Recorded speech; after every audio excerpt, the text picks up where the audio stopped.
A game full of mistakes, miscues, and missed opportunities leaves the Broncos at 0-1 to start the season.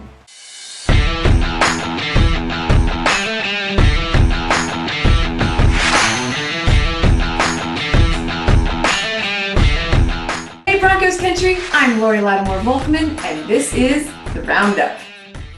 This is the MHR News Round, the latest of what's going on in Broncos country.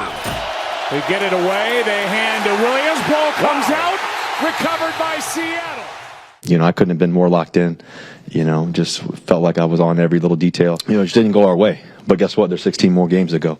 After months of hype over a new coaching staff, a young and exciting offense, and most importantly, a future Hall of Famer at quarterback, the 17-16 loss to the Seahawks on Monday night was a gut punch. The Broncos defense was slow to get going, and the offense made costly mistakes and committed untimely penalties to kill chances at getting out in front. But it was the confounding decision at the end of the game by new head coach Nathaniel Hackett that made this loss far more frustrating than anything in the past 6 years. Because the Broncos had the tools, they had the talent, and definitely had the quarterback. Wilson, Judy, Jerry Judy with some room to run, down inside the 40. And instead of going with his all-star quarterback, Hackett decided that taking a chance at a 64-yard field goal, a distance, by the way, that would tie for the second longest in NFL history, had better odds than giving his future Hall of Fame quarterback, who had 340 yards already on the night and is known for his fourth quarter comebacks, the chance to win the game. Even Seahawks fans were confused by the choice. I don't know. I was surprised that they took Russ out there at the end. We weren't thinking field goal there. We thinking it was fourth down and they're still going. So it gave us a chance to win the game on that play. So we were fortunate there. Fortunate the guy to make the kick. He kicked the hell out of the ball. If nothing else, the Broncos should have gone to the line of scrimmage, tried to draw the Seahawks offsides. If it doesn't work, no harm, no foul. You call a timeout. You have 50 or so seconds to go to the sideline and make a play to win that 4th-and-5. Something Wilson and that offense were more than capable of doing. But no.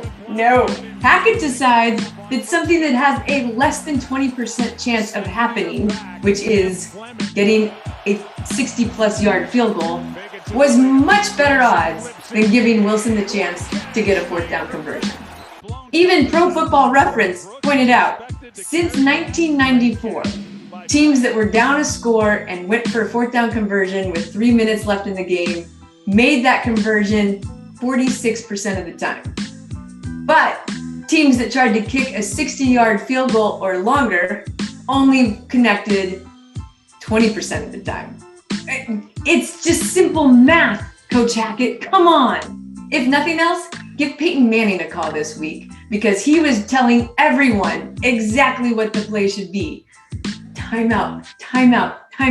Manning couldn't stop calling timeout on the Manning cast, and he and Eli could not believe what the Broncos did. We got 3 timeouts, E. I might use one right here, E.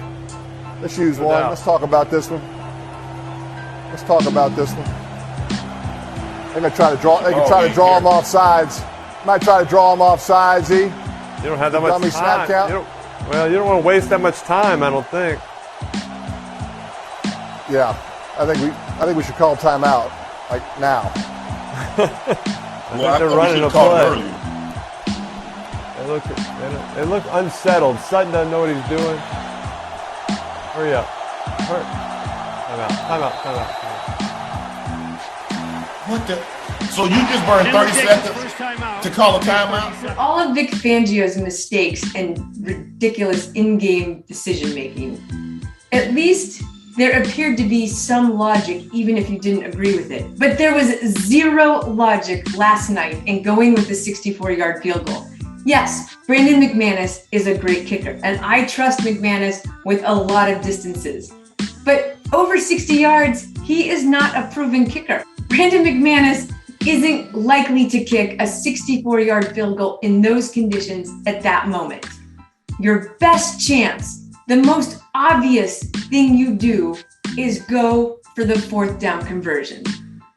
And if you don't make it, it wouldn't be a dumb decision. It would have been an unfortunate outcome. Both the coach and his quarterback did their best in post-game pressers to defend the decision and be diplomatic.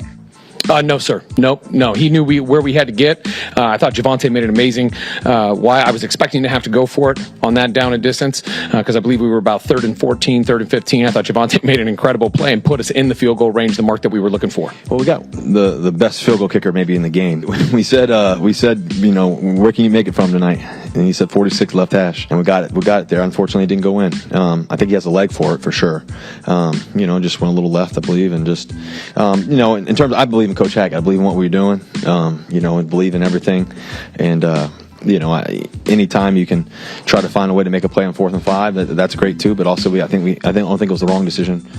And then there's the smug Pete Carroll, reveling in the win that nobody thought they were going to get. Me included, I admit. It just shows you this was such a team win and such a smart well-played game by all the fellas out there because we just kept hanging and we took advantage of the penalties and we didn't give them hardly anything on their penalty side of it. The ball, the belief in our guys to keep hanging down there around the goal line. It's been an incredible couple sequences down there and some great group plays that made that happen. The line of scrimmage was big, and then the guy made a hit, and then the guy makes the recovery. Just fantastic stuff. Damn it, Broncos. Don't let that guy win. Eat him. But mistakes aside, there were a lot of positives to take away from the game, including, of course, Russell Wilson and his 340 yards passing, as well as the Broncos' over 440 yards of total offense. We haven't seen those numbers since Peyton Manning.